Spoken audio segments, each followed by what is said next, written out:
Bonjour chers étudiants, dans le cadre de l'écriture de scénario, l'écriture scénaristique, on va se pencher aujourd'hui sur cette écriture en abordant l'écriture dans le film Deserto, le film que nous avons déjà vu ensemble, un film mexicain datant de 2015, réalisé par le cinéaste mexicain Jonas Cuarón, fils de Alfonso Cuarón, qui est aussi un réalisateur mexicain. Jonas Cuarón travaille actuellement à Hollywood, il réalise des films pour Hollywood, mais c'est un film, le film que nous avons vu est une production mexicaine. Ce qui nous intéresse dans ce film, c'est l'écriture scénaristique et les éléments sur lesquels s'est basé le cinéaste. De premier abord, le film a attiré votre attention. Il a réalisé un succès. Il a même été primé dans plusieurs festivals. Et ce film repose sur des éléments scénaristiques qui ont permis un petit peu ce succès. Donc, au niveau de l'écriture, au niveau de la réalisation des films en général, un bon film doit reposer sur un bon scénario. Et là, personne, à mon avis, ne conteste un petit peu ce contenu. Le film est bon, mais parce que le scénario est bon. Voilà le réalisateur Juan Cuarón. Juan Cuarón est un réalisateur mexicain. Il fait partie de la nouvelle génération de cinéastes mexicains. Son père aussi a été cinéaste. Et il a lui-même écrit le scénario, il est réalisateur, mais en même temps il est producteur également. On se rappelle un petit peu de ce sniper parce que le sujet, il tient autour d'un sniper. Sachant que le personnage du sniper attire toujours de l'attention dans tout le film depuis belle lurette, depuis des années, depuis des décennies même. Chaque fois qu'il y a l'intérêt se concentre toujours sur la présence de ce sniper. Sniper, d'ailleurs, il était obligé, compte tenu un petit peu de la thématique qui intéresse aussi bien les États-Unis que le Mexique. Cette thématique, c'est l'immigration des Mexicains vers l'Amérique. Et il se trouve que l'exigence de scénario permet d'engager des acteurs aussi américains, un acteur américain, que d'ailleurs il y a lui et le shérif, ce sont deux acteurs de personnages américains. Donc voilà, il y a un personnage principal qui concentre un petit peu l'intérêt, et c'est le sniper. D'ailleurs, on verra tout à l'heure, l'acteur vous dira un petit peu deux mots sur l'acteur qui tenait si bien sur le sniper, bien sûr, c'est un protagoniste, on va voir avec qui, mais aussi c'est un antagoniste comme on a déjà vu au niveau des cours. Les antagonistes, et on ne va retenir que ceux qui vont rester vivants, il y a le jeune homme et la fille. Ce sont deux Mexicains qui essaient d'émigrer vers les États-Unis, parmi tout un groupe d'ailleurs qui constitue tous des antagonistes, parce que ils constituent un front vis-à-vis du personnage du sniper. Donc on peut dire que la jeune fille et le jeune garçon, ce sont deux protagonistes. Mais au niveau du sniper, il a aussi un protagoniste, c'est le chien. Le chien qui tient ici un rôle principal, parce qu'il a été montré au plan général, au plan moyen, au grand plan, et c'est un personnage important parce qu'il tient un rôle important dans le drame.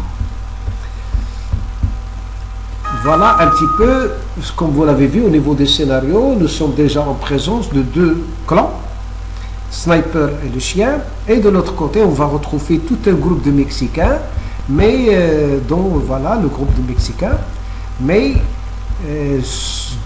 deux seulement vont survivre un petit peu à la tuerie, à cette poursuite de la part de ce sniper. Voilà notre personnage principal l'a filmé. Bien sûr, il y avait tout un groupe d'immigrants qui essayaient de traverser la frontière. Donc voilà, au niveau scénaristique, on compose d'abord, on édifie les personnages. Et bien voilà, qu'est-ce qui va se passer? Comme on l'avait déjà vu, c'est un film qui repose sur l'intrigue. Et cette intrigue, elle démarre à partir du moment où il tue la première victime. Donc à partir du premier coup de feu, nous allons assister à une autre situation.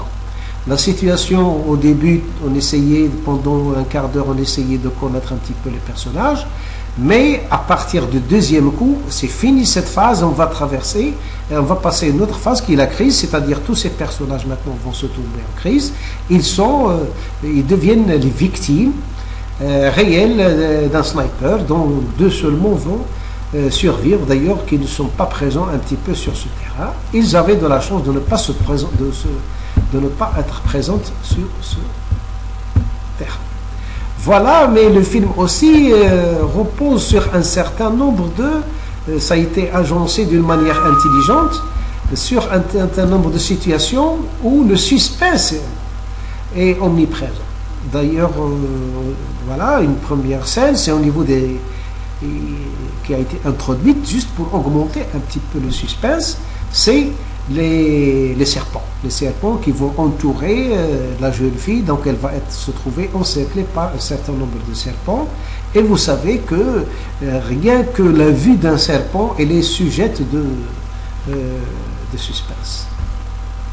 Il n'y avait pas que ça, il y avait aussi cette scène assez palpitante qui va montrer d'ailleurs, la scène où le couple va prendre la voiture, va voler la voiture, disons, de ce sniper. Là, bien sûr, cette scène-là n'existe pas dans le film, c'est une scène de repos. On ne tourne pas, on prend un peu de pause pour pouvoir démarrer la scène suivante. Et c'est une scène d'ailleurs qui n'existe pas dans le film. À aucun moment on n'avait assisté à ce duel, à cette face-à-face entre le personnage principal et son chien. Mais de là, d'ailleurs, nous avons une leçon durant laquelle nous allons aborder le rapport entre le cinéma et l'animal, et certainement on va revenir sur ce film-là dans la présence d'un animal qui est le chien, Breaker. Elle était déterminante, elle était prépondérante. Cette présence-là était prépondérante. Donc voilà une scène de tournage, c'est-à-dire une sorte de making-of du film. Mais ça, on voit très très bien la complicité entre le personnage et l'animal, le chien. On sent la présence d'un dresseur, peut-être qu'il est là, peut-être qu'il n'est pas là. Mais en tous les cas, ce genre de scène, ça se prépare, sachant que il doit y avoir un dresseur qui donne des ordres au chien plutôt que le personnage, parce qu'un chien, il obéit à son maître, il n'obéit pas à n'importe qui. Et bien sûr, l'intrigue du film, il faut bien qu'elle prenne fin. À la fin, il fallait punir l'un des personnages pour qu'un seul partenaire protagoniste va survivre. Et là, bien sûr, c'est au milieu du film, toujours dans le cadre de ce suspense. Toute la poursuite, d'ailleurs, elle est porteuse de suspense, sachant que les personnages principaux sont en conflit permanent. Et on se rappelle très bien cette scène où le personnage, l'immigré, va se trouver en face à face devant son bourreau, devant l'américain, le sniper, et à la fin on va assister à un certain duel d'ailleurs qui va être filmé d'une manière palpitante, et finalement c'est le jeune homme qui va prendre le dessus. Donc il faut bien punir le méchant comme dans toutes les traditions, dans la tradition américaine, le méchant, dans tous les cas, doit être puni à la fin du film. Et voilà, bien sûr, le film, c'est une sorte de happy end. À la fin, le personnage de l'immigré va retrouver la jeune fille. Bon, on peut pas, c'est dans un geste humain qu'ils vont partir ensemble vers quoi? Vers un horizon qu'on ne connaît pas. Mais en tous les cas, et dans ce film-là, il s'agit d'une fin heureuse parce que le méchant a été puni. On n'a pas assisté à sa mort. Le chien, bien sûr, qui est un antagoniste à ce couple, il a connu la mort. Il est mort d'une mort atroce, surprenante même. Et à la fin, on va se retrouver devant un happy end. Tout le monde va être soulagé, aussi bien les personnages principaux, les deux personnages survivants principaux, que le spectateur, c'est-à-dire le public. Et voilà, c'est une photo souvenir entre l'acteur Gaël Garcia Bernal, l'acteur américain,